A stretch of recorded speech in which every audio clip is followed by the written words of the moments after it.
사랑하는 서울시민 여러분, 존경하는 김현기 의장님을 비롯한 선배 동료 의원님 여러분, 오세훈 시장님과 조희연 교육감님을 비롯한 관계 공무원 여러분, 안녕하십니까? 국민의힘 비례대표 이효원 의원입니다. 어제이죠. 통계청에서 잠정치이긴 하나 작년도 합계 출산율을 발표했습니다. 충격적이던 0.78이라던 2022년도의 수치에서 더 내려간 0.72명을 기록했습니다. 서울은 0.59명에서 0.55명으로 내려앉았습니다. 서울시를 비롯한 정부에서는 여러 가지 정책과 예산을 쏟아붓고 있지만 그 효과는 통계치에서 드러나듯 회의적입니다. 하여 오늘 본 의원은 정책의 대상자이기도 한 30대의 미혼 여성으로서 제 이야기를 들려드리며 정책의 방향성에 대해 제안하고자 합니다. 저는 29살에 비혼을 선택했었고 32살에 난자냉동에 대한 고민을 했었습니다.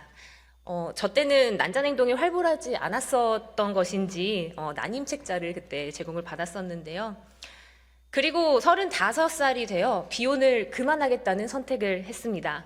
제가 선택을 바꿨던 이유는 그동안 나의 자율적인 선택이라고 믿었던 비혼이라는 선택지가 실상은 생존을 위한 어쩔 수 없는 선택이었다라는 것을 깨달았기 때문입니다. 그간 저는 이러한 일련의 과정이 제 개인만의 이야기라고 생각했습니다.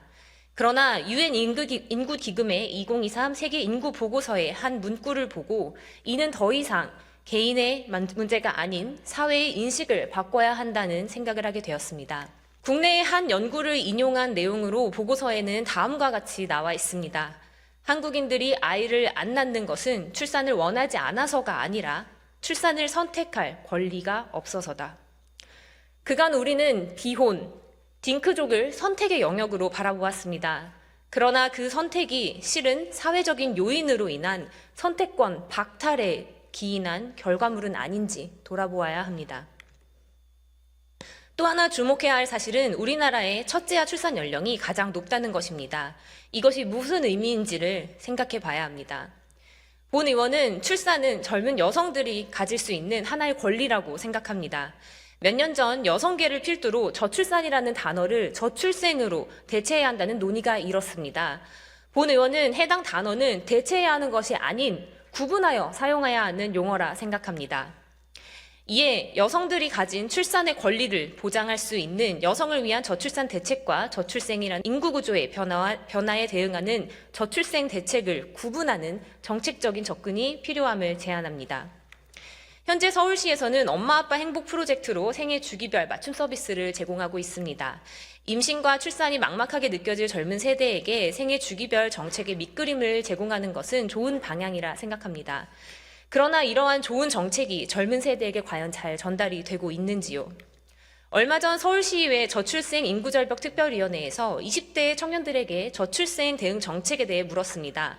현금성 지원이 다가 아님 무엇이 중요한지 모른다. 근본적인 원인 파악이 안 되고 있다라는 의견들이 있었습니다. 젊은 세대가 공유하고 있는 문제의 공통점은 모두 불안해서 기인하고 있었습니다.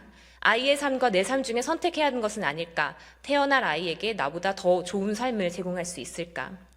청년의 나이대에는 집이 없고 자산이 없는 것이 당연합니다.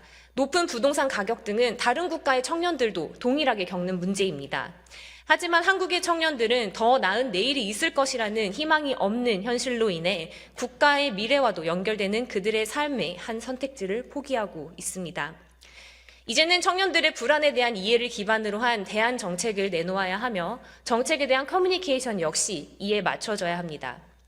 지난 4년간 누적 자연 인구 감소는 33만 6,300명에 달했습니다. 서울시 광진구의 인구 전체가 4년 만에 사라진 셈입니다. 치사율 0.1%의 코로나로 인해 지난 3년간 우리 사회는 어마어마한 변화를 감내했습니다. 정책 수혜자 대상에서 소득 기준을 없애는 것부터 시작해 연금개혁, 근로기준법 개정 등 근본적인 사회개혁을 단행해야 하는 시기입니다. 미래에 대한 불안으로 선택권을 박탈당하고 있는 청년들에게 정책을 만들고 있는 우리는 아이를 낳아도 괜찮은 사회를 만들고 있다고 답할 수 있어야 합니다. 청년들의 눈높이에 맞는 정책적 접근이 있다면 한국인을 멸종으로 달려가는 초저출생을 극복할 수 있으리라 생각합니다. 경청해 주셔서 감사합니다.